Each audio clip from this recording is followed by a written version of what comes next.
Nous allons commencer avec l'entreprise Freedom, représentée par Claire Montero, si je ne dis pas de bêtises, et qui doit normalement être bien connectée, j'ai cru voir. Madame Montero. Oui, bonjour à tous. Bonjour, bienvenue. Merci pour votre participation. Et du coup, donc, vous m'aviez envoyé une petite présentation. Hop, que je vais essayer de défiler au fur et à mesure. N'hésitez pas à me dire quand vous souhaitez que j'aille à la slide suivante. D'accord, on va essayer de communiquer comme ça. Bonne présentation. Donc bonjour à tous, effectivement, je me présente Claire Montero, je suis responsable de secteur pour l'agence Freedom, service à domicile. Pour une petite introduction rapide, mon rôle est de mettre en place les interventions, donc faire le lien avec les clients et les intervenants. Donc là, je vais dans les échanges avec vous être plus sur la partie recrutement, mais je vais également faire après tout le suivi des prestations. Pour vous présenter notre service, alors si vous voulez passer la diapo. Donc, Freedom, à la base, est une entreprise nantaise qui a été créée en 2005. Pour vous donner quelques éléments, très rapidement, il y a un réseau national qui a été créé. Donc là, à présent, on est présent un petit peu partout en France. Nos prestations, alors si vous voulez passer sur la diapo suivante, au niveau de nos prestations, donc là, vous pouvez voir, voilà, c'est quelques chiffres sur notre entreprise. On est 72 agences en France. Il y a un peu plus de 2000 collaborateurs. Voilà, bon, c'est juste pour donner quelques indications. On peut passer à la suivante. Donc voilà, donc plus concrètement, donc Freedom, on va intervenir pour du ménage, du repassage chez les particuliers. Je précise, pour des particuliers, il n'y a pas de situation de dépendance. Donc on est vraiment sur des prestations de confort pour des personnes qui peuvent être actives ou jeunes retraités. Mais voilà, uniquement ménage, repassage, sans d'aide humaine. On va également faire de la garde d'enfants. Donc pour des enfants qui peuvent avoir moins de 3 ans ou plus de 3 ans, on va faire la distinction entre les deux, car pour les enfants de moins de 3 ans, un diplôme va être obligatoire. Donc un diplôme en lien avec la petite enfance ou service à la personne, ou sinon une expérience significative de plus de 3 ans auprès d'enfants de moins de 3 ans. Après, pour les plus grands, donc pour les plus de 3 ans, là, ce sera sans forcément de diplôme obligatoire, on va plus faire sur l'expérience et les connaissances globales. Alors, il peut y avoir également du jardinage et du bricolage, nous ne faisons pas ça sur Nantes. Voilà, je tiens à le préciser, peut-être que ça reviendra, mais actuellement, on va être surtout sur la partie ménage et garde d'enfants. Alors, vigilance des résidences, ça va être pour les temps de congé. On peut faire des passages chez les particuliers pour vérifier que tout se passe bien pendant qu'ils sont absents, relever le courrier, arroser les plantes. Voilà. Pour précision, c'est quand même un peu plus ponctuel. Vraiment, notre cœur de métier va être ménage et garde d'enfants. Voilà, on va pouvoir passer à la suivante. Donc, chez Freedom, nous, ce qu'on tient à mettre en avant, c'est le fait qu'on va, pour les intervenants, essayer de concilier au maximum la vie privée et vie professionnelle. On a conscience que pour que ça se passe au mieux sur vos prestations, il faut absolument qu'on puisse répondre aussi à vos contraintes personnelles. Donc, nous, ce qu'on va proposer, c'est uniquement des CDI, parce qu'on a besoin de personnes sur du long terme. On ne va pas proposer de CDD, ça va être très, très, très ponctuel. Donc voilà, donc des CDI. Après, au niveau du contrat, les horaires, la durée du temps de travail hebdomadaire va être définie lors de l'entretien. Donc là, on va pareil s'appuyer sûrement vraiment sur les contraintes personnelles. Donc si le matin ou le soir, il y a besoin d'emmener récupérer des enfants à l'école, bah, ça on va l'entendre. Il n'y a pas de souci, on va démarrer les prestations et les terminer entre ces créneaux-là d'école. S'il y a une activité personnelle le jeudi après-midi, pareil, pas de souci. Donc voilà, on définit ensemble le nombre d'heures qui peut être possible selon vos besoins et on va définir les plages horaires de travail selon les contraintes.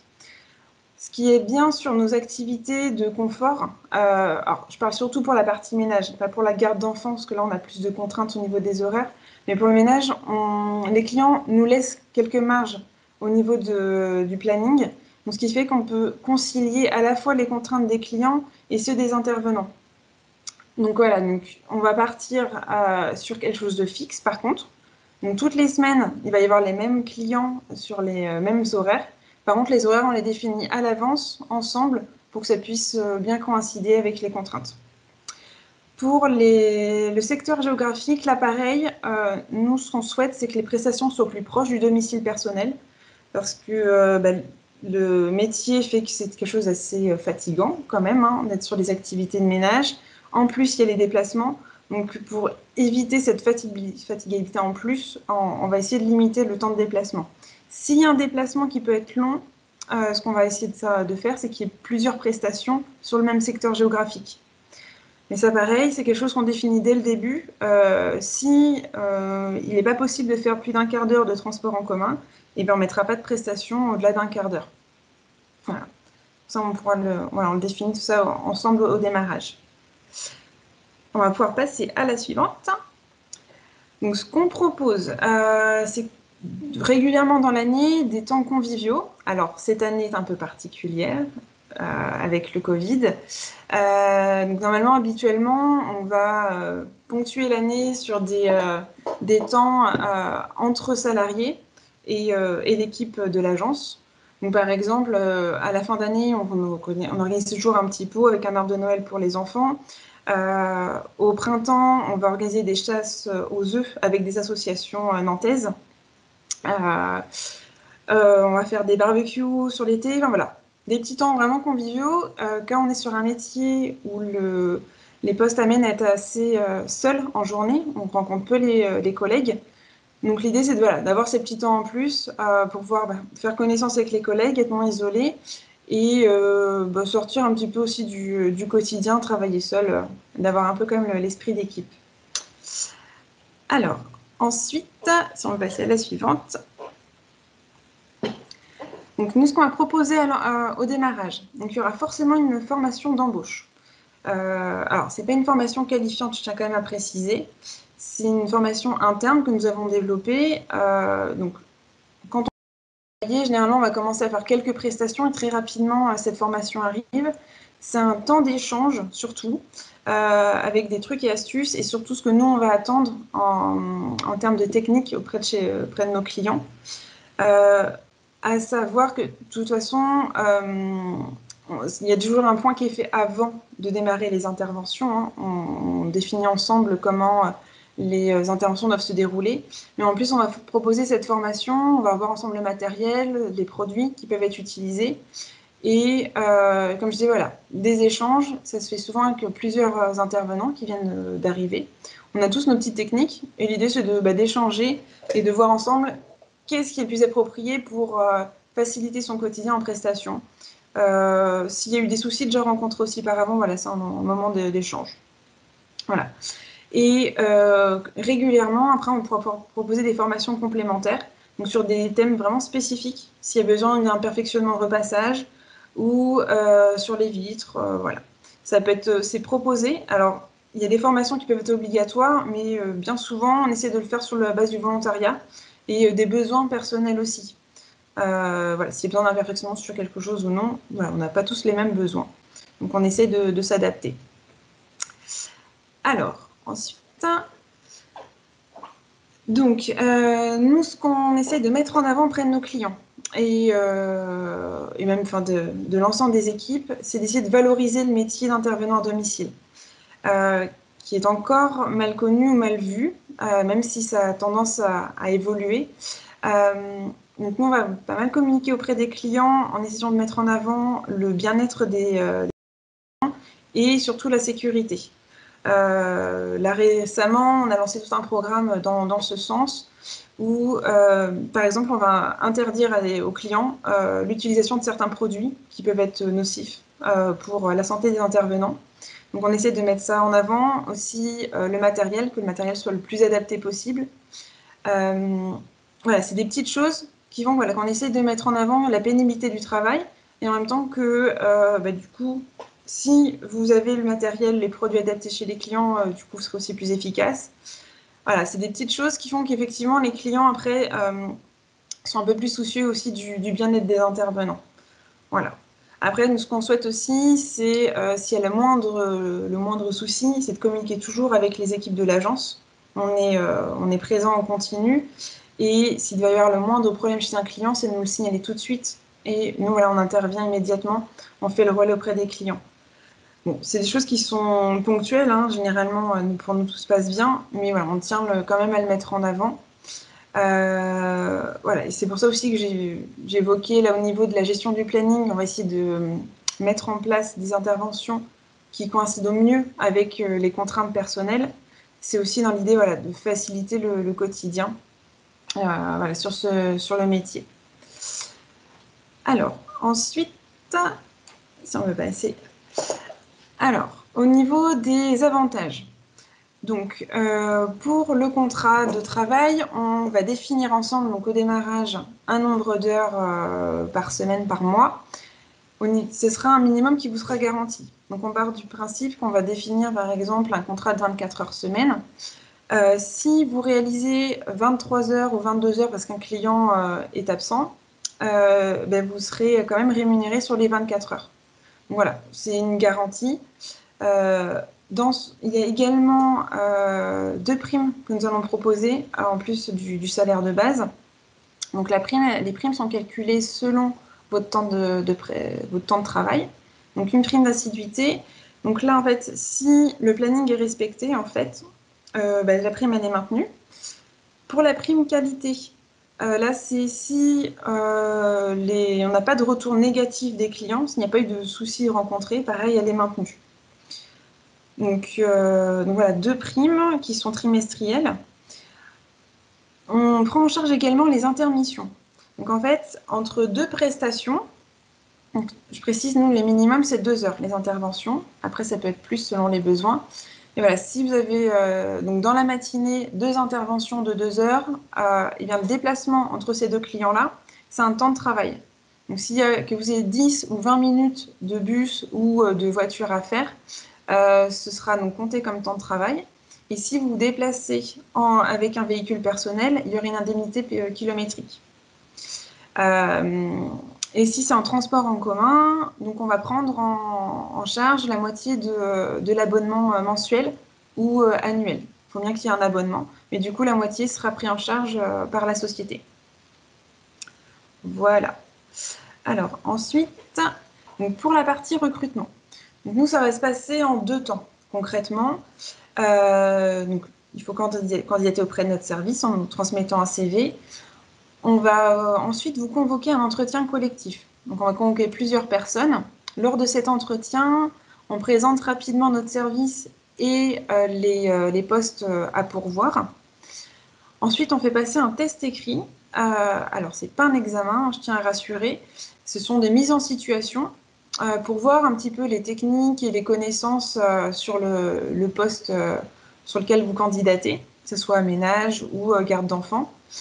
L'idée pour nous, c'est déjà de faire un premier point sur votre profil et de voir par rapport à nos clients qui sont en attente avec qui ça pourrait matcher. Ensuite, après cette premier entretien, on va vous convoquer un entretien individuel, là un peu plus classique. On va faire le point sur votre profil, vos attentes, combien d'heures voilà, au contrat on pourra mettre, quelles sont les distances, comment on peut organiser le planning. Voilà, un point global. Et à l'issue de cet entretien, eh bien, si tout est OK pour les 2 parties, eh bien, on commence, on fait une embauche. Et puis, à ce moment-là, lors de l'embauche, donc on se retrouve de nouveau à l'agence pour faire le contrat classique. Et on vous présentera votre planning et les clients qu'on pourra vous positionner. Donc, pour chaque client, on va vous donner une fiche. Il y aura une fiche technique qui reprend donc les attentes du client, la localisation des produits, matériels, voilà, les petites choses comme ça. Après, je précise que pour chaque nouveau client qu'on vous mettra en place, il y aura toujours une présentation au domicile du client avec une personne de l'agence. On est 3 responsables à Nantes. À nous 3, on connaît tous nos clients, tous les domiciles. Donc, dès qu'il y aura une première intervention, on vous accompagne chez le client, on fait un tour du logement ensemble et ça nous permet comme ça de voir plus concrètement ce qui est attendu. C'est pas de tourner en rond pendant une demi-heure, chercher les produits, savoir ce qui est à faire, lire une fiche technique. L'affiche, voilà, c'est juste un petit guide. Nous, ce qu'on préfère, c'est concrètement voilà, être sur place avec vous. Et voilà, comme ça, on voit ensemble ce qui a besoin ou non. Les clients peuvent être présents ou non lors de ce point-là. C'est assez aléatoire. Là, avec le Covid, au final, on a pas mal de clients qui peuvent être en télétravail, mais la plupart de nos clients sont plutôt absents des interventions. Donc, on est sur des interventions plutôt en autonomie. Voilà. Alors, ensuite, donc pour le poste d'assistant ménager. Donc là, nous, on va être vraiment sur l'entretien du logement et du linge donc chez les particuliers. On peut également avoir quelques prestations chez des professionnels dans des bureaux, mais ça va être beaucoup plus ponctuel. Ce n'est pas notre cœur de cible. On est vraiment pour les interventions chez les particuliers. Donc, je vous disais minimum 2 heures. Selon les besoins et la taille du logement, ça peut être 3 voire 4 heures. Après, lors de l'embauche, on définit ensemble si vous préférez avoir des interventions plutôt courtes ou plutôt longues. Et aussi voir on voit ensemble combien de clients dans la journée on peut mettre sur le planning. Au niveau du profil, donc on ne va pas demander de formation particulière. Après, s'il y en a, c'est un plus.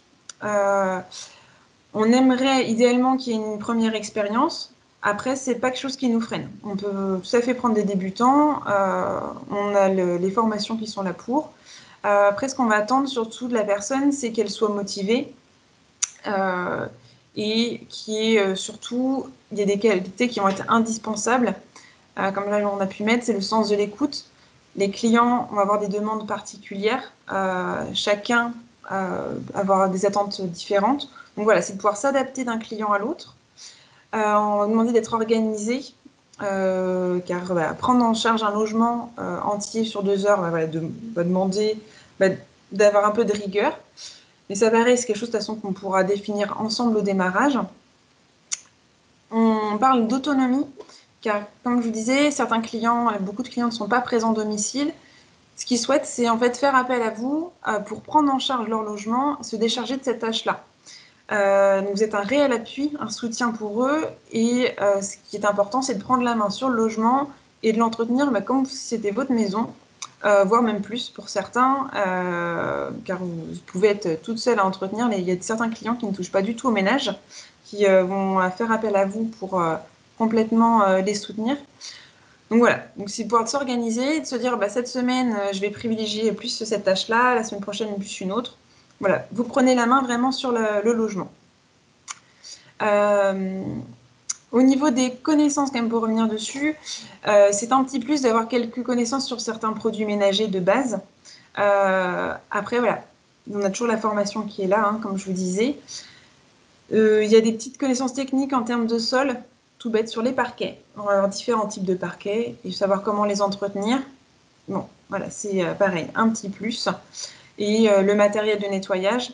Après, à savoir que pour les produits et le matériel, vous allez utiliser ce qui est directement chez les clients. Donc en fait, c'est les produits du quotidien qu'on peut tous avoir chez nous. Pareil en termes de matériel. Vous n'aurez pas d'aspirateur ultra technique ou d'appareils vapeur très sophistiqués. Voilà, ça va être les produits du commerce. Alors, ensuite, pour la garde d'enfants.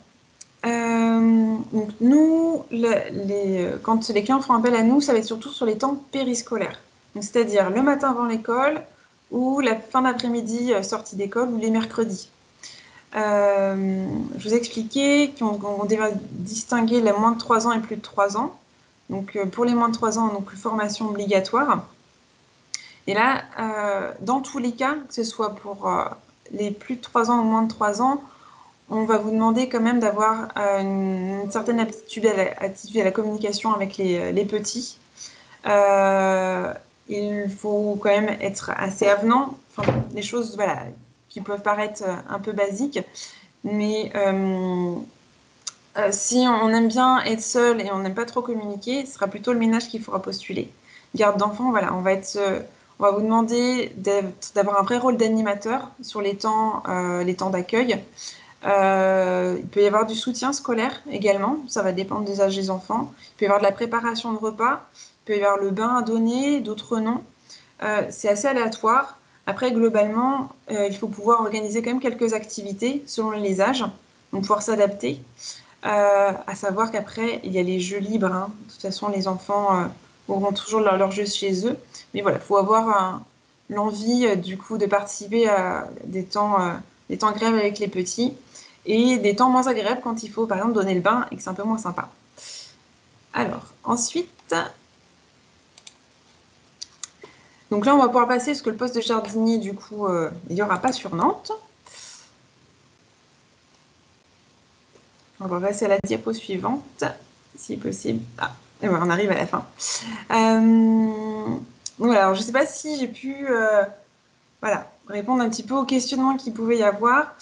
Donc, voilà, pour revenir, donc, voilà, nous, on va vraiment centrer ménage, garde d'enfants sur des postes en CDI, avec donc, une petite équipe sur Nantes qui est voilà, bien à l'écoute. Nous, c'est ce qu'on souhaite mettre en avant surtout. Et puis, si besoin, voilà, moi je suis donc joignable aujourd'hui. On peut échanger par téléphone ou par visio à la suite de la rencontre, sans souci. Et même dans la semaine, il n'y a pas de problème. Voilà.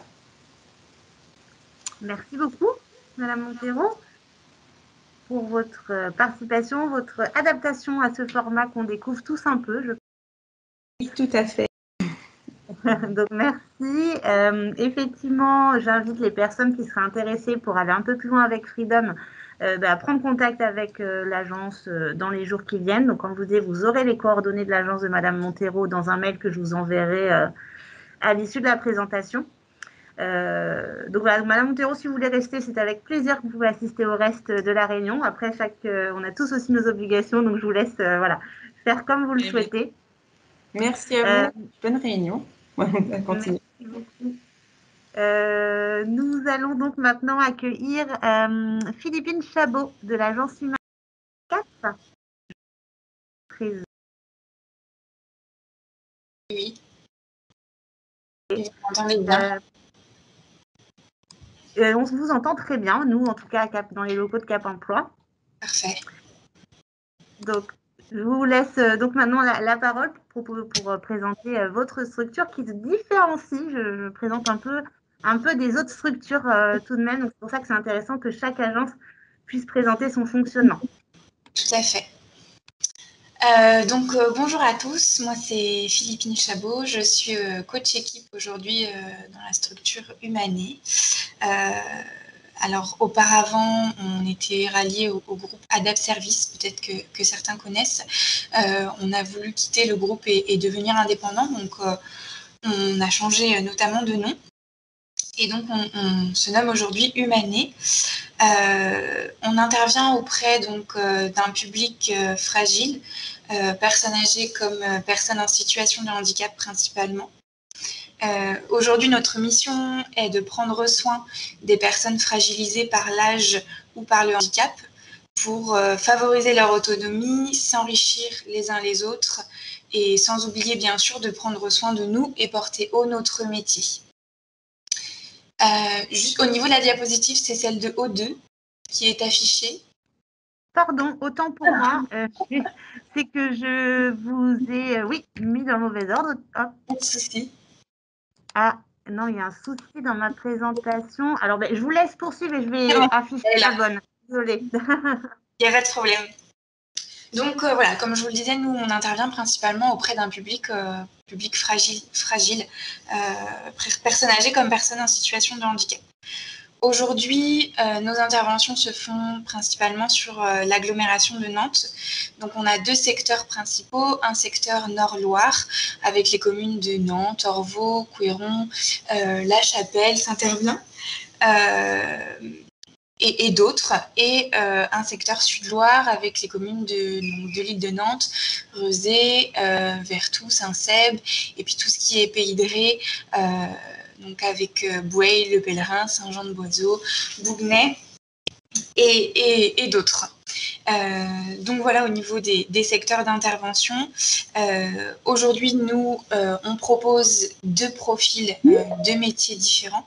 Donc un profil d'assistante de vie, donc avec des missions de travaux ménagers, compagnie, aide au repas, aide à l'hygiène, aide aux courses, aide au coucher. C'est un poste qui se fait du lundi au dimanche avec un jour de repos fixe dans la semaine et travailler un week-end sur 2. Donc voilà, l'amplitude horaire, au plus tôt, on peut commencer à 7h, au plus tard à 21h. Donc ça, c'est le premier poste que l'on propose. Le second poste que l'on propose, c'est un poste d'assistante ménagère qui diffère un petit peu de celui d'assistante de vie, puisque c'est un poste qui se fait du lundi au vendredi, donc plus sur des horaires fixes de 9h à 19h à peu près, et donc sans jour de repos, puisque le week-end, il n'y a pas de prestation d'assistante ménagère. Au niveau des missions d'assistante ménagère, on retrouve du coup les travaux ménagers, mais également de l'aide aux courses, de l'aide à la compagnie, de la préparation de repas. Ce qui diffère en fait, c'est les soins d'hygiène qu'on retrouve dans le poste d'assistante de vie et qu'on n'a pas dans le poste d'assistante ménagère. Au niveau du profil, donc nous on recrute des personnes à partir de 18 ans et plus. Donc des personnes qui potentiellement sont déjà formées avec un bac à SSP, un BEP, un CAP dans le domaine. Des personnes qui sont également en cours de formation et qui souhaiteraient nous rejoindre à la suite ou à la fin de leur formation.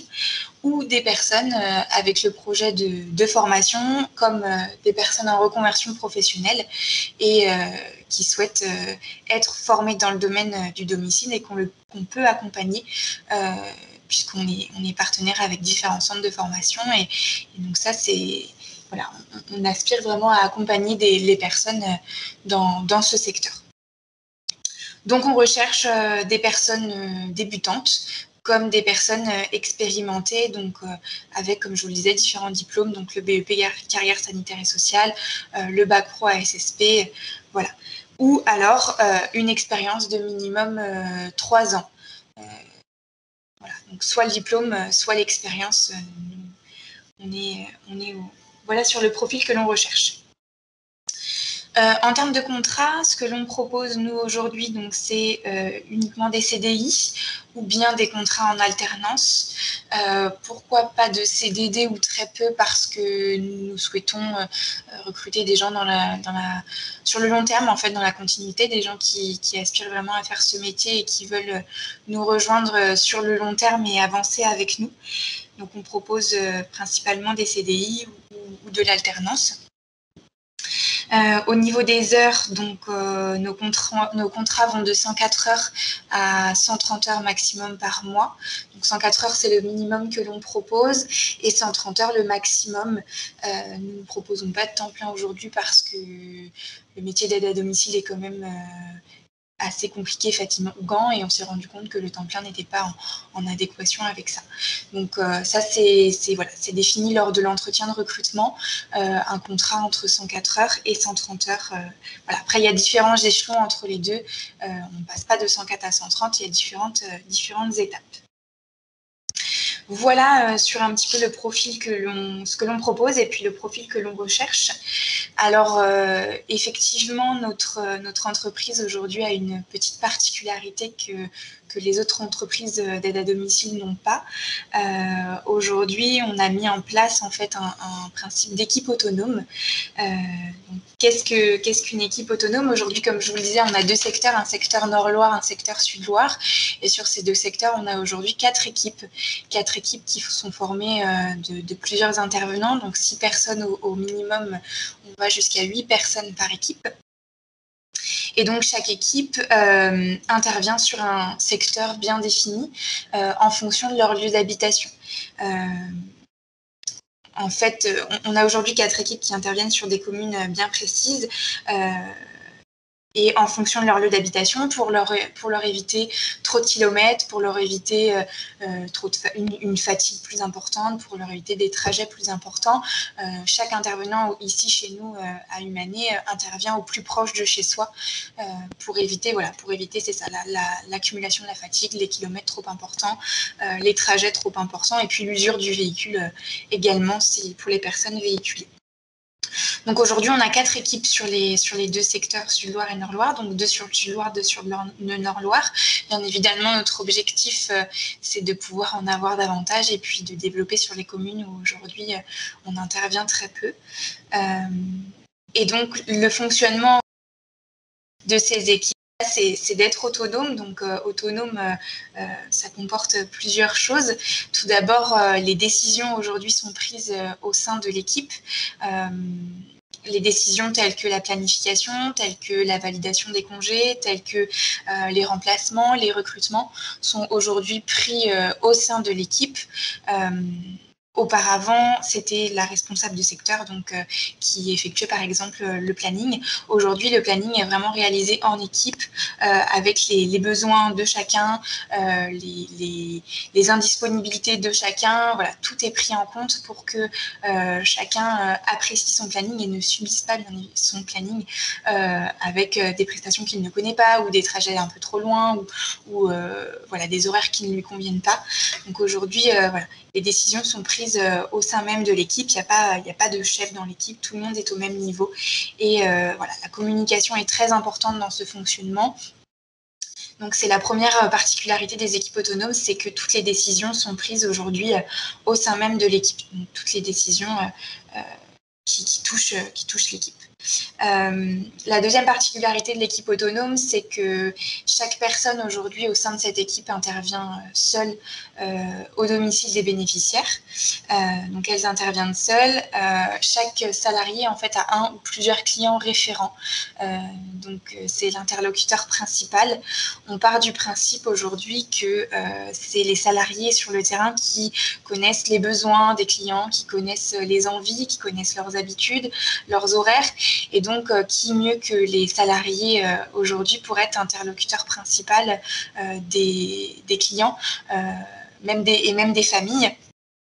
S'il y a un besoin de changement d'horaire, s'il y a un besoin de rajout de prestations, voilà, de solutions d'accompagnement. Donc voilà, la deuxième particularité, c'est qu'aujourd'hui, les salariés sont proches de leurs clients et sont leurs interlocuteurs directs.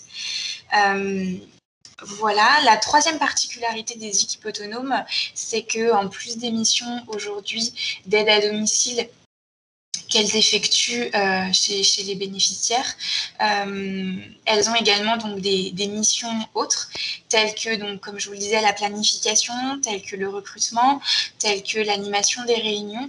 Aujourd'hui, ces missions-là font partie de leur contrat. Donc, elles ont des missions d'assistante de vie ou d'aide ménagère comme je vous l'ai présenté. Et aujourd'hui, au sein de l'équipe, chaque personne de l'équipe a un rôle bien défini.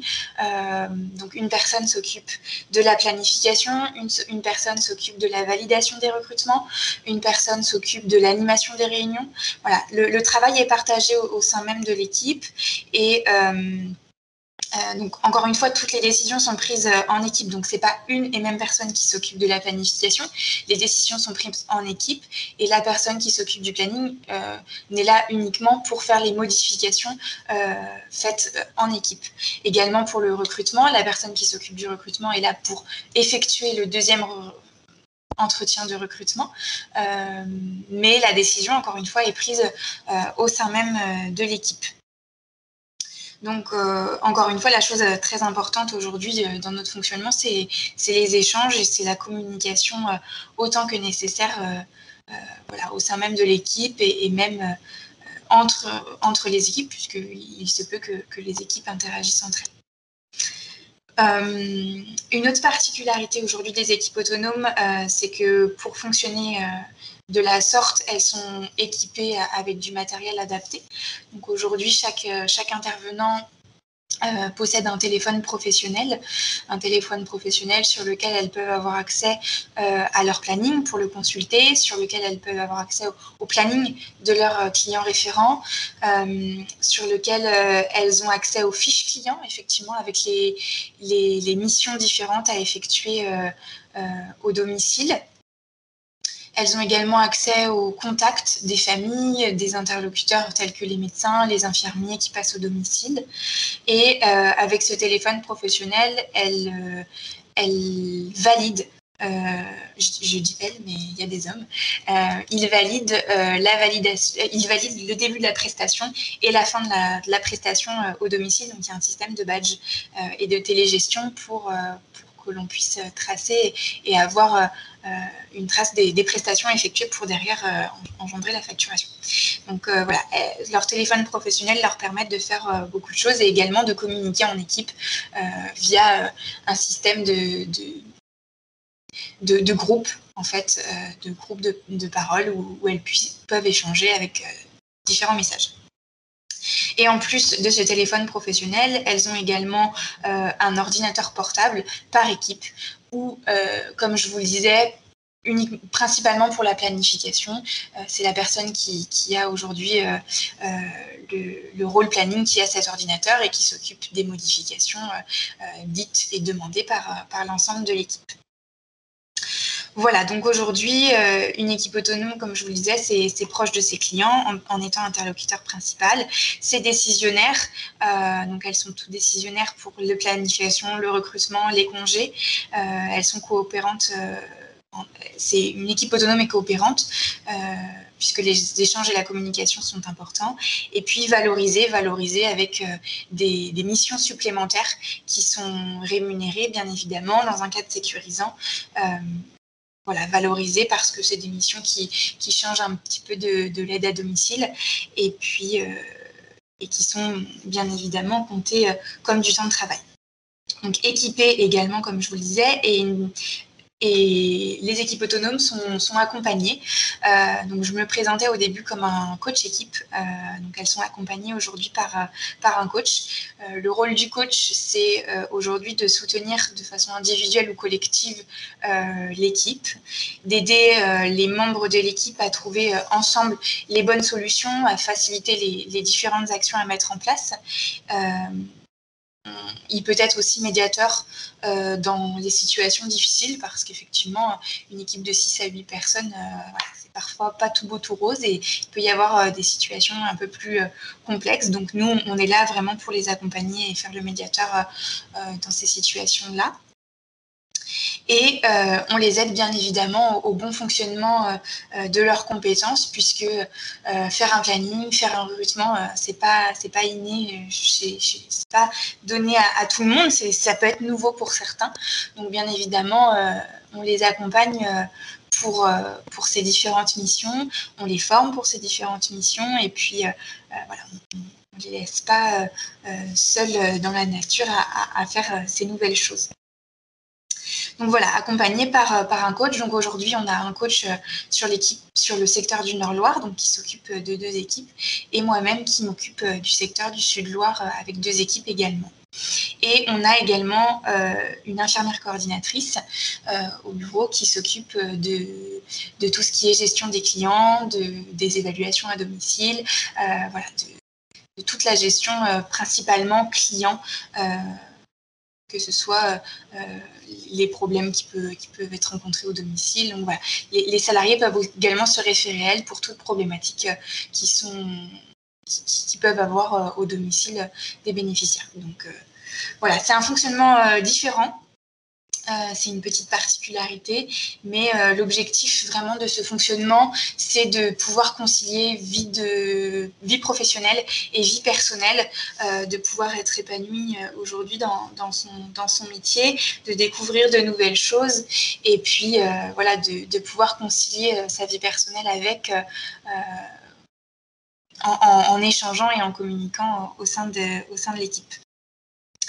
Donc aujourd'hui, sur un fonctionnement comme ça, les profils que l'on recherche, c'est quelqu'un avec une capacité d'organisation, une ponctualité évidemment pour pouvoir intervenir à temps chez les bénéficiaires, quelqu'un qui est à l'écoute, qui a des capacités de communication, quelqu'un de solidaire, avec quand même un esprit d'initiative puisque c'est important dans un fonctionnement comme ça, donc une certaine autonomie et puis bien évidemment quelqu'un qui aime le travail en équipe et qui a l'esprit d'équipe aujourd'hui.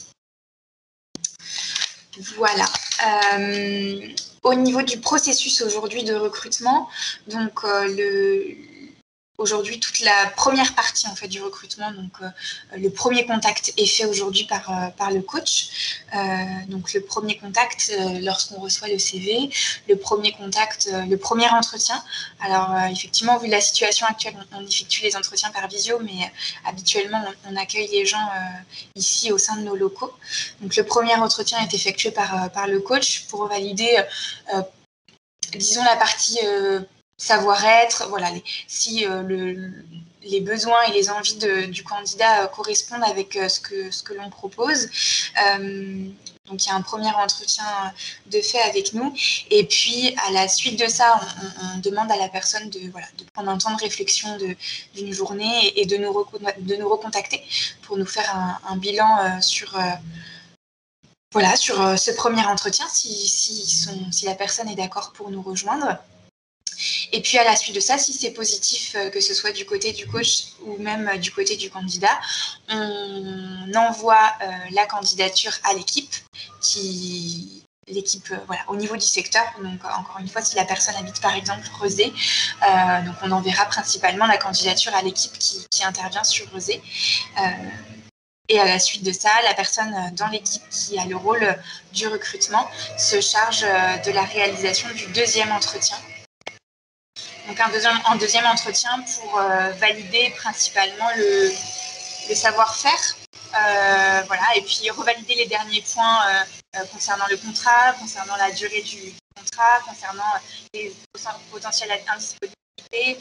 Donc, premier entretien le coach, deuxième entretien une personne ou deux de l'équipe, et puis à la suite de ça, la décision est prise par l'équipe si oui ou non cette personne répond à leur recherche et peut intégrer l'équipe. Et puis, si c'est positif, il y a un troisième entretien qui est fait donc pour la signature du contrat de travail. Donc la partie contrat de travail, le coach revient pour la signature du contrat de travail, les formalités, l'administration. Et puis la partie, dans le troisième entretien, il y a une partie avec, encore une fois, l'équipe, donc une personne de l'équipe, pour expliquer le planning, pour expliquer l'utilisation du téléphone, pour expliquer le matériel. Donc il y a un classeur qui est remis avec différentes fiches techniques, avec le différent fonctionnement de l'équipe, les règles aujourd'hui qui ont été mises en place au sein de l'équipe, les différents rôles qu'il peut y avoir. Donc voilà, lors de ce troisième entretien, c'est un entretien assez complet où tout le fonctionnement est expliqué par quelqu'un de l'équipe. La signature du contrat est faite. Donc il peut y avoir beaucoup d'informations lors de ce troisième entretien, mais on ne laisse pas, encore une fois, seuls les nouveaux candidats. Il y a un accompagnement de fait après les prochains mois, avec les premiers jours d'intervention, donc des doublures d'effectuer au domicile de chaque bénéficiaire. Donc avec différentes personnes de l'équipe. Donc les premiers jours ne sont pas faits seuls. Donc c'est le moment de voir le fonctionnement un petit peu au domicile des bénéficiaires. C'est le moment de poser les questions aussi dont la personne, des questions que la personne pourrait se poser. Et puis il y a un point qui est fait, encore une fois en équipe, au bout d'un mois, si tout va bien, s'il y a des points d'amélioration à apporter. Donc l'accompagnement est fait vraiment sur le long terme, du premier entretien jusqu'à, je dirais, les 6 premiers mois. Il y a vraiment une phase, une fois que l'entretien est fait et que le candidat est embauché, il y a vraiment une phase d'intégration sur le long terme. Donc voilà un petit peu notre particularité à nous chez Humanet, c'est vraiment ce fonctionnement en équipe autonome qui est mis en place depuis quelques mois maintenant, donc qui fonctionne très bien, et aujourd'hui les équipes en sont très contentes, et sont très épanouies dans leur métier et dans ce qu'elles font. C'est vraiment valorisant et c'est quelque chose d'innovant aujourd'hui. Dans l'aide à domicile.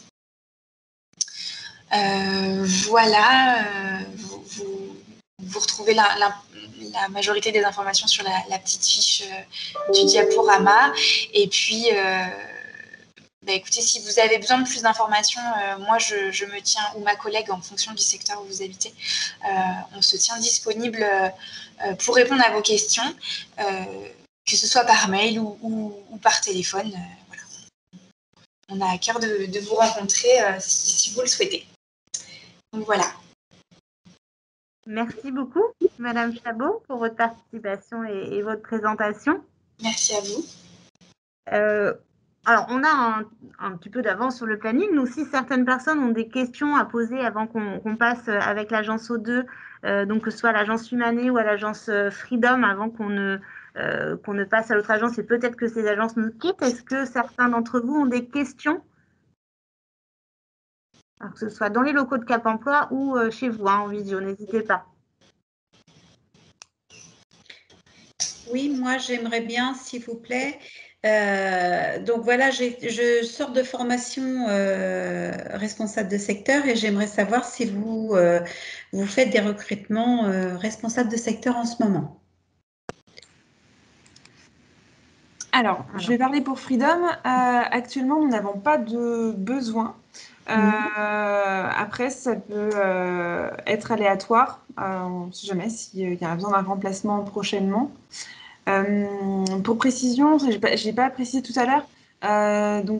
Pour Freedom, donc on va faire vraiment du confort, mais on a un autre service senior compagnie qui fait du maintien à domicile, qui peut également avoir des besoins. Donc ça peut être possible de postuler en fait en candidature spontanée pour les deux services.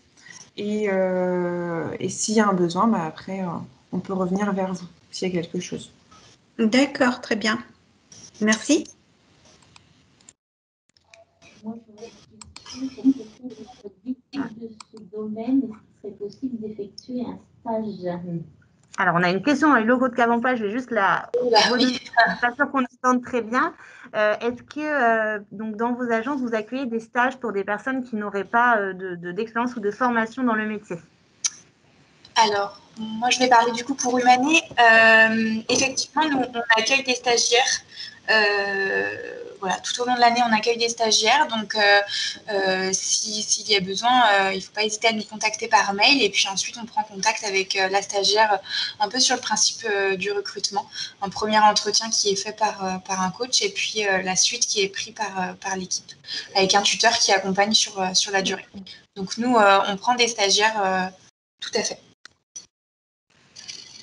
Pareil pour Freedom et Senior Company, il y aura également possibilité de faire des stages pour découvrir les métiers un peu plus concrètement, comment se déroule une journée d'activité auprès de notre service. Merci. Alors, j'ai une question en visio et une en salle ensuite.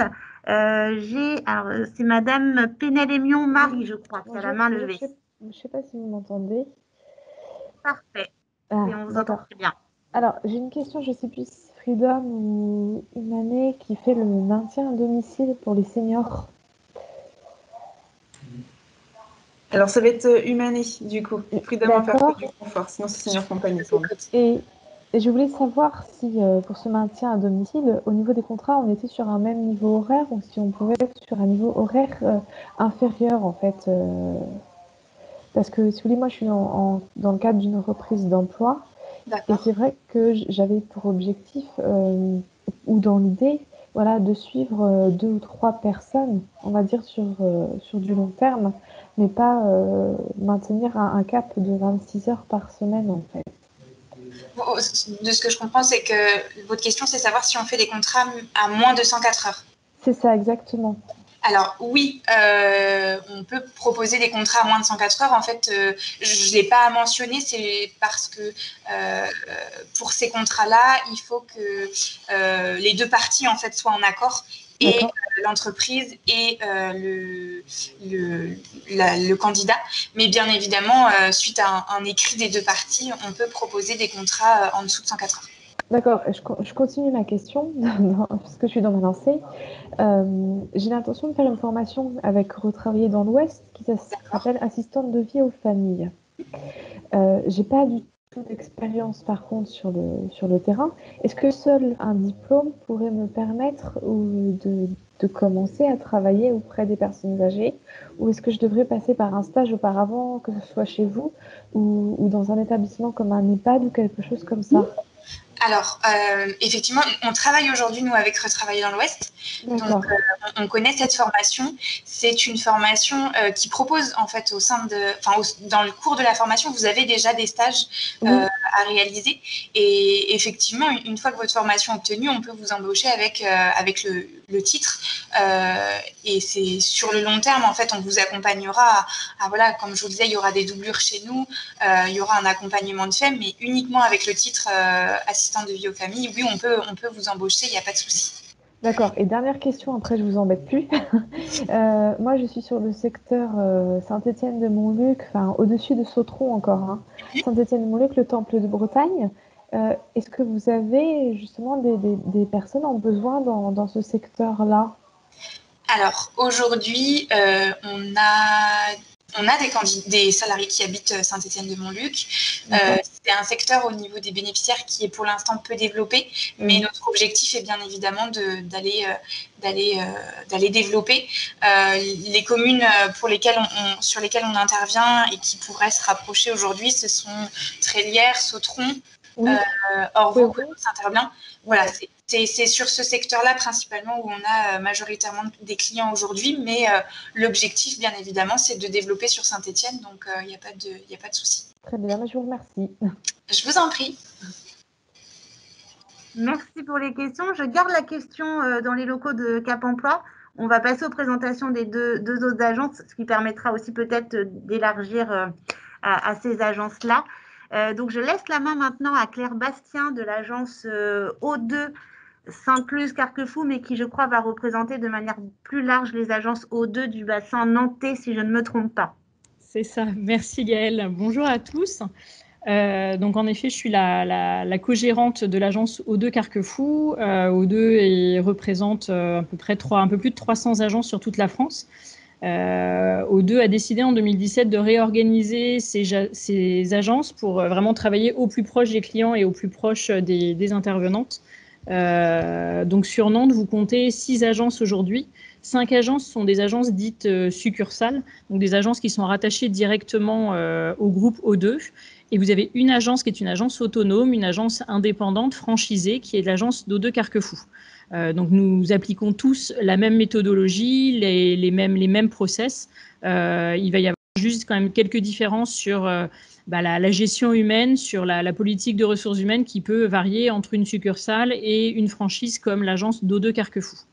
Donc l'agence d'O2 Carquefou, nous sommes 2 co-gérantes, donc moi-même qui m'occupe de toute la partie ressources humaines, donc recrutement, intégration et suivi des intervenantes, Mélanie qui s'occupe de toute la partie relations clients, et nous sommes accompagnés de Marine, qui est notre assistante d'agence et qui est une ancienne intervenante puisqu'elle a travaillé près de 10 ans dans le service à la personne sur l'ensemble des métiers. Et voilà, on s'est dit, lorsque nous avons ouvert notre agence franchisée, il y a bientôt, dans quelques jours, on soufflera notre première bougie de nos 1 an, qui mieux qu'une ancienne intervenante pour pouvoir nous accompagner. Il faut savoir que chez O2, tous les postes d'encadrement en agence sont tenus pour près de 40% par des anciennes intervenantes. Donc c'est des évolutions en tout cas qui sont possibles. Donc des intervenantes qui évoluent vers un poste de responsable de secteur, comme j'ai pu entendre, notamment des personnes qui sont en train de passer des formations sur le sujet, ou voilà, vers des postes d'assistante d'agence ou des postes un peu plus commercial.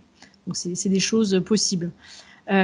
Sur l'ensemble des agences nantaises, nous allons travailler sur l'ensemble des métiers du service à la personne, l'entretien du domicile, repassage, garde d'enfants plus de 3 ans, moins de 3 ans, et également toute la partie accompagnement senior et handicap, et la partie jardinage et bricolage également. Donc on travaille vraiment sur l'ensemble. Sur l'agence que moi-même je représente, on a aujourd'hui seulement 2 métiers, qui est donc l'entretien ménager et la partie garde d'enfants, pour la simple et bonne raison qu'aujourd'hui le conseil départemental ne délivre plus aux nouvelles entreprises d'autorisation pour travailler sur la partie senior et handicap. Mais c'est quelque chose qui sera développé dans un second temps. Toutefois, les autres agences O2 peuvent vous proposer des postes d'auxiliaire de vie sans aucun problème. C'est un métier qui est couvert par les agences d'O2 sur Nantes. Sur la partie assistante ménagère, Nous allons accueillir des personnes avec ou sans expérience. Les deux sont totalement possibles. On a aujourd'hui une école de formation propre à O2 qui permet justement de vous accompagner. Toutes les intervenantes, y compris celles qui ont une première expérience, devront suivre une première formation, aussi bien sur la partie entretien ménager que garde d'enfants, pour rebalayer tous les prérequis, tout le b.a.-ba justement d'une méthode professionnelle, aussi bien sur l'accueil des enfants que sur l'entretien du domicile. Et puis, on va accompagner cette formation par toute une période de tutorat, donc avec des intervenantes référentes qui ont été formées au métier de tuteur pour pouvoir vous accompagner, vous former sur le terrain. Donc, vous intervenez en binôme chez plusieurs interventions pour pouvoir être formé à notre méthodologie et à nos outils, puisque comme Humané, on va vous fournir un téléphone professionnel sur lequel vous aurez une application pour pouvoir suivre votre planning, avoir accès à l'ensemble des fiches de route. La fiche de route est une fiche sur laquelle on va vous inscrire vraiment toutes les données pour pouvoir prendre en charge le domicile du client ou prendre en charge les enfants. Cette fiche de route est établie donc par Mélanie qui se déplace systématiquement chez tous nos clients. Elle va donc vraiment vous indiquer pièce par pièce tout ce qu'il va falloir faire dans le cadre de l'entretien à domicile. Et elle vous accompagnera également, comme Freedom peut le faire, sur la mise en place de chaque prestation. Pour ouvrir le site avec vous, vous indiquer les produits à utiliser, vous indiquer les différents prérequis délivrés par le client pour pouvoir démarrer sereinement. Et puis, au bout de 2 à 3 prestations, je ferai un point avec vous pour savoir si tout se passe bien, si vous avez des attentes particulières, si vous avez besoin de formation complémentaire. Et puis, Mélanie fait la même chose côté client pour pouvoir vraiment s'assurer que tout le monde est bien et tout le monde, le lien humain est extrêmement important également chez O2. Nous embauchons exclusivement en CDI pour la simple et bonne raison que nous aussi on veut s'inscrire sur le long terme, on veut pouvoir vous former et vous accompagner sur le long terme. Sur la durée hebdomadaire, nous sommes entre 24 et 35 heures. On peut, si le salarié le demande, proposer des salariés inférieurs, des horaires, un planning inférieur. On a aujourd'hui des personnes qui travaillent exclusivement sur un métier, mais peuvent travailler également sur les 2 métiers. Vous pouvez être assistante ménagère la journée et en garde d'enfants en fin de journée sur du périscolaire. C'est totalement possible. On peut justement vous accompagner au niveau des formations sur l'un ou l'autre métier. Et puis, on a des personnes qui vont travailler exclusivement sur de la garde d'enfants, donc vont être sur des contrats horaires moindres. Mais encore une fois, là, il faut que ça soit vraiment à la demande du salarié. Nous, on est tenu légalement de vous proposer au minimum 24 heures par semaine. Donc, comme je vous le disais, on travaille tous sur un secteur géographique bien arrêté. Donc, celui de l'agence de Carquefou concerne vraiment le Nord-Loire. Vous retrouvez l'ensemble des annonces sur un site internet qui est o2recrute.fr. Et là, vous retrouverez en fonction de votre lieu d'habitation l'ensemble des annonces de chaque agence. Et puis après, Gaëlle Coyard va vous transmettre mes coordonnées. En fonction de votre lieu d'habitation, je transmettrai votre candidature directement à l'agence qui s'occupe de votre zone. L'idée étant toujours que vous travaillez au plus proche de chez vous, au plus proche de vos clients. Vos clients sont des clients fixes. On vous met en place un planning sur lequel nous, aujourd'hui, nos intervenantes, certaines qui sont là depuis 4, 5, 6, 7, 8 ans, s'il n'y a pas eu de raison particulière de déménagement ou autre, elles interviennent toutes les semaines chez les mêmes clients. Ça vous met en sécurité, vous devenez de plus en plus performante et puis pour vous d'intervenir tous les lundis matins chez le même client est quelque chose quand même de très confortable pour vous. Sur la rémunération, nous sommes sur une rémunération au SMIC. Nous rémunérons également les temps d'intermission, comme vous l'a expliqué Freedom tout à l'heure. On vous laissera toujours le temps qu'il vous faut pour vous rendre d'un client A à un client B. L'idée n'est pas de courir ou de se mettre en risque entre 2 prestations. Donc, on vous laissera tout le temps le temps sur votre planning de vous rendre d'un point A à un point B. Et ce temps sera également rémunéré, y compris les frais kilométriques. L'idée étant, encore une fois, que vous soyez au plus proche de chez vous.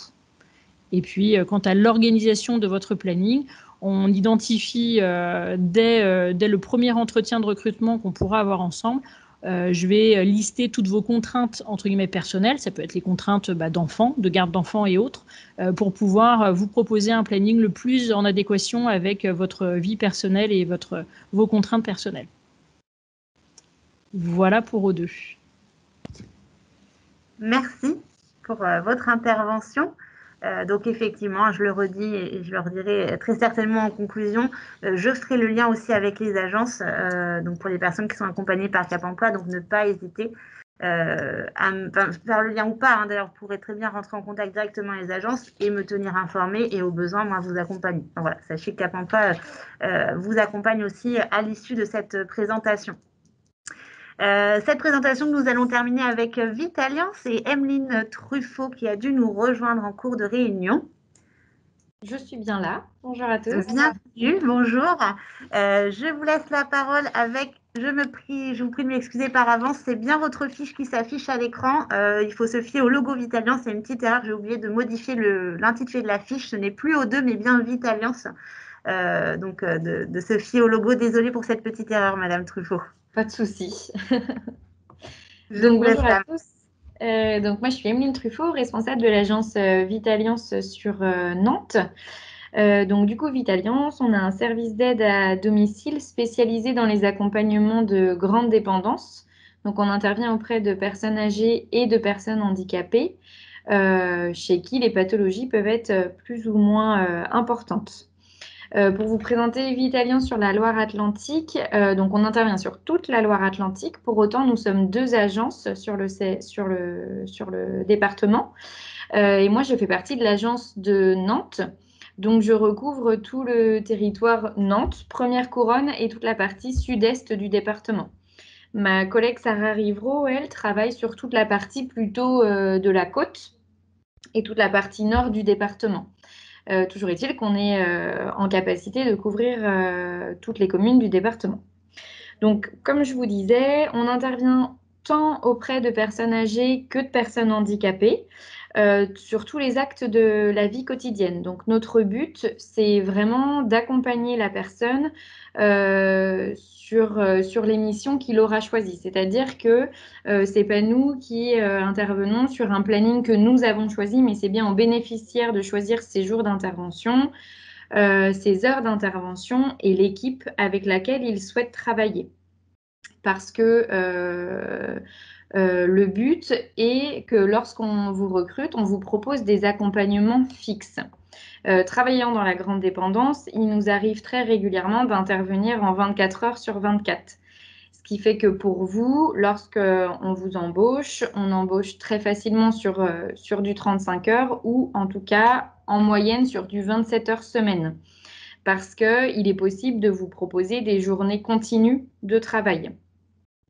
Dans cette dynamique-là, du coup, on peut plus facilement vous proposer des accompagnements fixes, c'est-à-dire qu'on a pour objectif de vous proposer un accompagnement minimum, bien sûr, mais jusqu'à 3 maximum, dans le but que puisse se créer déjà un esprit d'équipe avec vos collègues auxiliaires de vie, mais aussi la mise en place d'un projet individualisé chez le bénéficiaire. C'est-à-dire que vous, quand vous intervenez en tant qu'auxiliaire de vie, vous n'êtes pas là que pour les actes de la vie quotidienne. Notre objectif, c'est vraiment de redorer un petit peu ce métier d'auxiliaire de vie et de proposer des missions annexes qui vont être de l'accompagnement à la vie sociale de manière générale, voire la mise en place d'un projet d'accompagnement individualisé. Donc là, qu'on va construire avec le bénéficiaire et avec nous en agence. Donc, pour recentrer un petit peu sur le métier d'auxiliaire de vie, donc on peut intervenir 24 heures sur 24, 7 jours sur 7. Donc, les embauches se font en fonction des besoins que l'on a. Donc, soit on embauche des équipes de nuit, soit des équipes de jour. Tout ça est vu avec vous lors du recrutement. Au niveau des tâches, vous êtes amené, donc comme je disais, à pouvoir accompagner des personnes sur des actes techniques, c'est-à-dire aide au transfert, au lever, au coucher, au passage du lit-douche au fauteuil électrique, voilà, avec l'utilisation de matériel à domicile. Vous pouvez également être appelé pour de l'aide administrative. Là, c'est ce qui se fait chez les bénéficiaires chez qui on intervient en 24 heures sur 24, où forcément, En plus de l'accompagnement technique, il peut y avoir un accompagnement administratif, voire de l'entretien du cadre de vie. On n'interviendra jamais que pour des prestations de ménage. Par contre, vous pouvez être amené à intervenir sur de l'entretien du cadre de vie. On y met une nuance qui veut dire que ça va être le ménage des pièces utilisées quotidiennement. Donc, par exemple, le ménage après le temps de toilette ou le ménage de la cuisine après le temps de repas. Voilà. Par contre, on ne vous demandera jamais de n'intervenir que pour du ménage. Voilà. Et de manière un peu plus exceptionnelle, l'accompagnement à la vie sociale, comme je vous disais tout à l'heure. Au niveau du recrutement, donc on a l'habitude de publier nos offres en fonction des accompagnements, donc du secteur géographique aussi. Et pour ça, donc, on passe par notre plateforme de recrutement interne qui est Nagora. Donc, soit vous postulez directement à une offre qui vous intéresse, soit vous postulez en candidature spontanée. Donc, c'est sur www.nagora.fr. Donc là, vous allez retrouver toutes les offres qui sont rattachées à notre agence. À la suite de ça, vous allez décider d'y postuler ou non. Et dans ces cas-là, ce sont nos chargés de clientèle, donc Mylène et Fanny, qui vous rappelleront si votre candidature correspond bien au poste qui est demandé. De manière entretien téléphonique, si nous validons cet entretien téléphonique, on vous propose un entretien physique ou en visio ces temps-ci, où le but est vraiment qu'on vous expose de manière plus approfondie les accompagnements sur lesquels on recherche du personnel aujourd'hui. En fonction de ça, vous décidez et on décide ou non de travailler ensemble.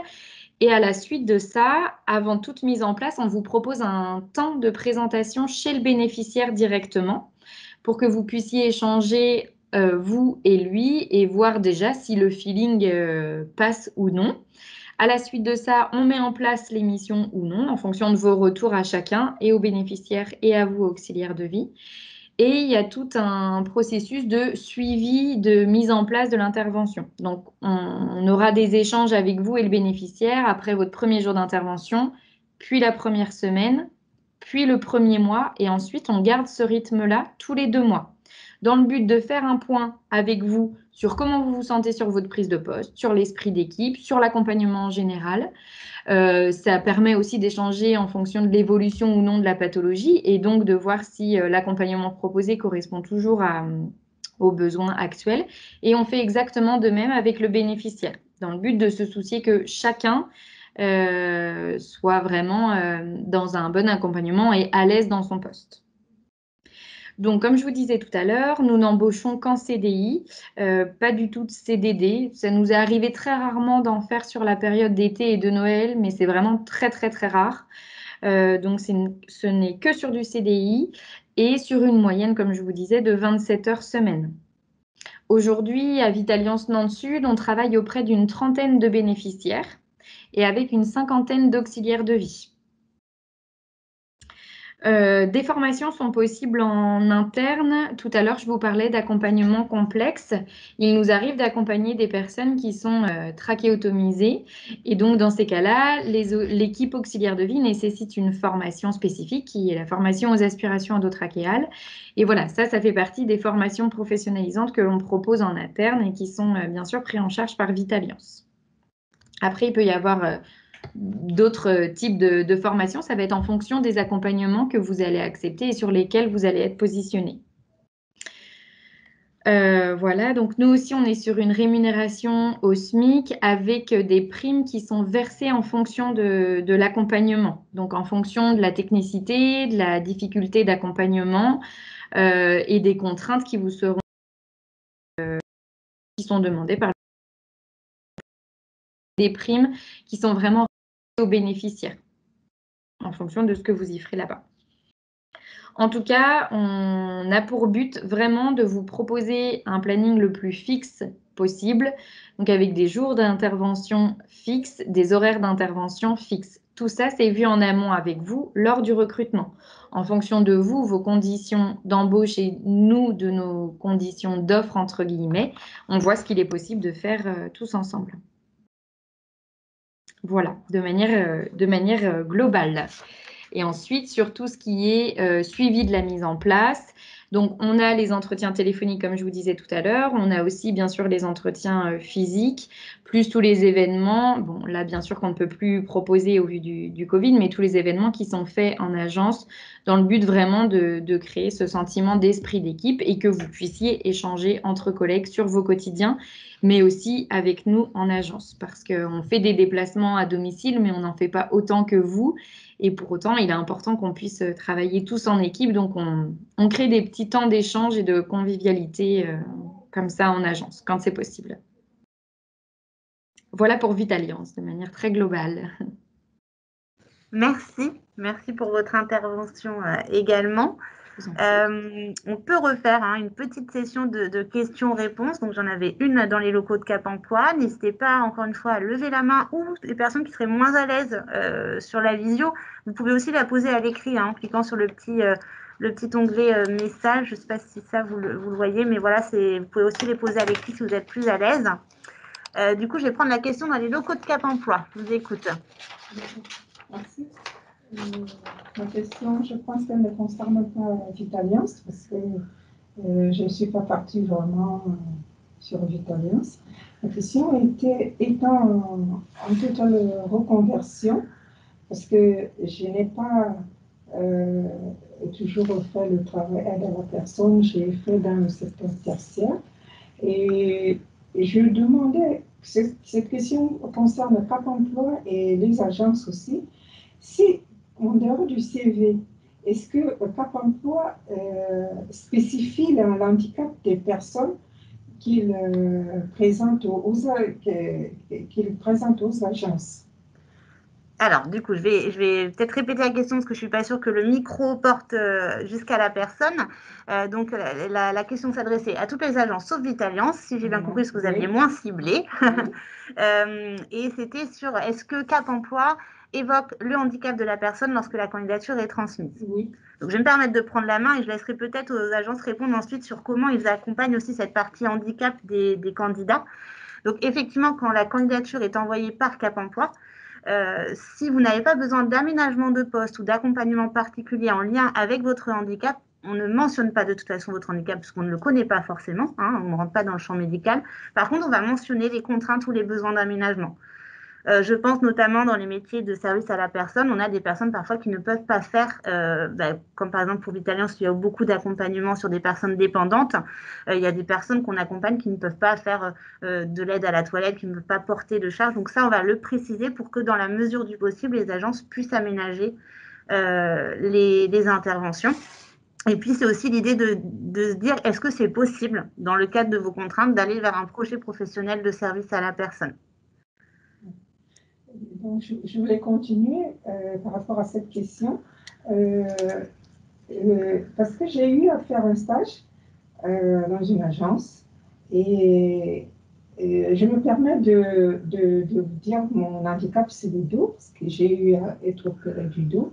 Et je pense que tout ça a été dit par le port de charge, la personne et tout ça a été dit. Mais à ce stage, on m'a proposé de faire tout ça. Et au départ, j'ai vraiment eu à le faire. Là, j'ai failli retourner à l'hôpital. Et pendant 2 semaines, c'était vraiment très, très dur. Et à la fin du stage, j'ai quand même proposé que, est-ce que, par rapport à mon handicap, est-ce que je peux me limiter à certaines tâches que je peux faire? Le ménage, c'est certaines personnes qui vivent seules et tout ça, c'est ça, puisque je peux faire le ménage chez moi, donc je peux le faire, tel le repassage en passant. Et les familles, les grosses familles avec beaucoup d'enfants, les maisons à 3, 4 niveaux, une seule maison, c'est un peu compliqué. Et j'ai eu à leur pause, on dit non, on ne peut pas, si vous devez... Si vous devez continuer, vous devez tout faire, on n'a pas à spécifier. C'est pour cela que je demandais, est-ce que vous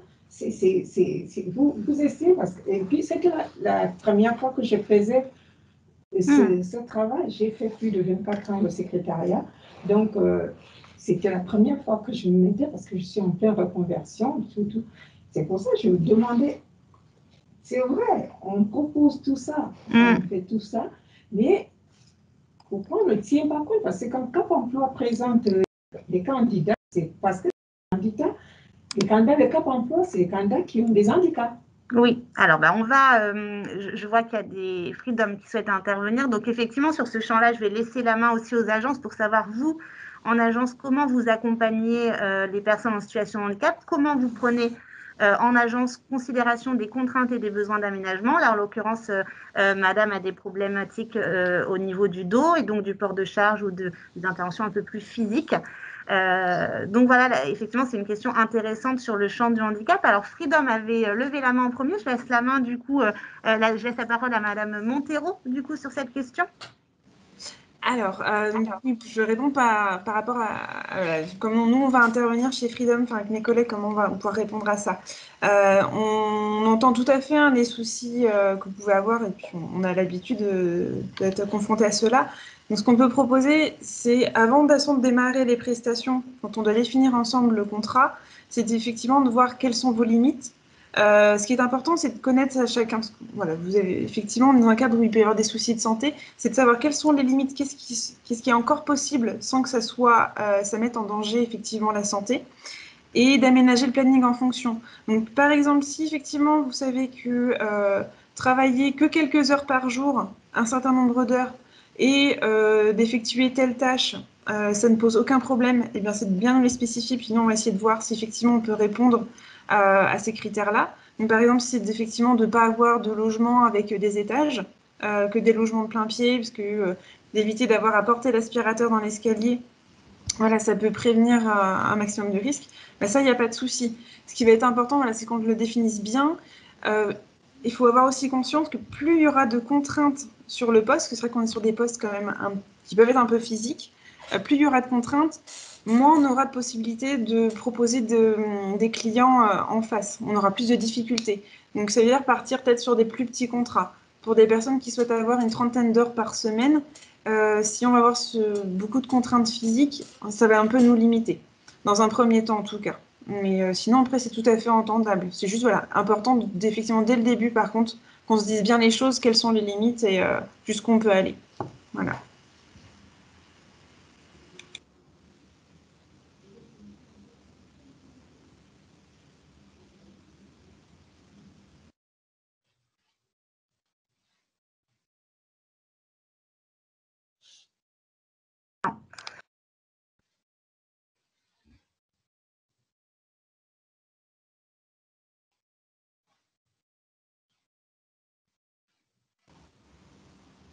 On ne vous entend pas, Gaëlle.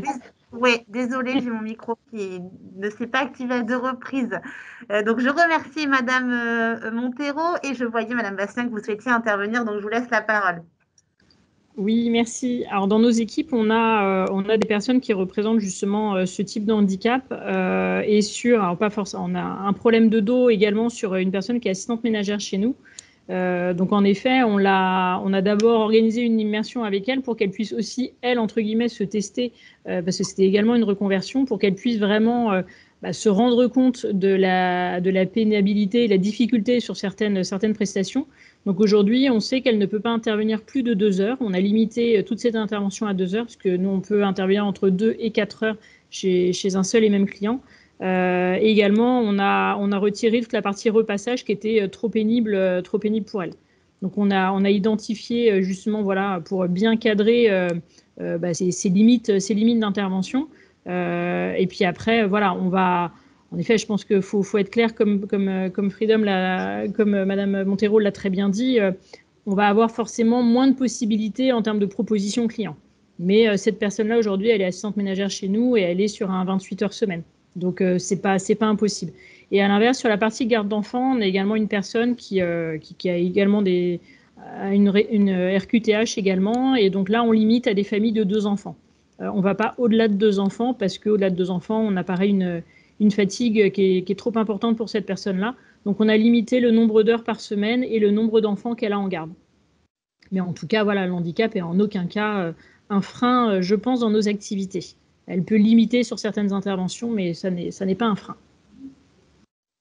Merci. Donc effectivement, hein, ce que j'entends, c'est que les entreprises sont aussi dépendantes des bénéficiaires, des clients qui viennent leur demander, et que le stage que vous avez fait, donc là, voilà, effectivement, en tant que conseiller Cap Emploi, ça vous a mis en difficulté effectivement sur ce stage, mais le stage est aussi là pour se rendre compte de ce que vous pouvez faire ou ne pas faire. Donc ça peut être bien aussi de faire une demande de stage préalable à une embauche pour voir effectivement le champ des possibles sur les interventions qui vous seraient confiées.